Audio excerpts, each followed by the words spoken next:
Hi, friends.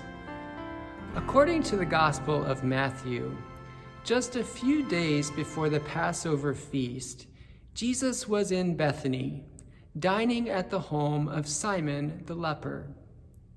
A woman came to Jesus with an alabaster jar of very costly ointment, and she poured it over his head as he sat at the table.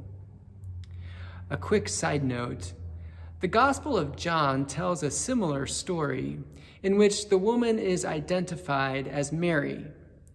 Now, there are some differences in the story, like the timing, and in John, Jesus is in the home of Lazarus, Mary's brother, not Simon. And I point that out because although the woman is not named in Matthew, I'm going to call her Mary for ease of reference. So the ointment that Mary brings is very valuable. In the Gospel of Mark, chapter 14, it was estimated to be worth an entire year's wage. Perhaps it was a family heirloom passed down to her, or it could have been her dowry, or maybe she had saved for a long, long time to purchase it and was keeping it for the burial of a loved one. At any rate, she took this very valuable ointment and poured it over Jesus' head. Not just a few drops, but the whole jar. In your Holy Week at home or on the go kit, there's a very small bottle of oil. It's a combination of olive oil and frankincense. You might want to do this over the sink, but open the bottle, smell it, and pour it over your hand. And imagine Mary pouring an entire jar of this over Jesus, and in doing so, pouring out her love for him. The disciples objected, not to the anointing itself, but to its extravagance. It was just too much. Ridiculous, wasteful, even sinful. The money could have been used for so many other useful, practical things. Now, I have to admit, I'm right there with the disciples on that one. I tend to be a very practical guy, especially when it comes to spending money.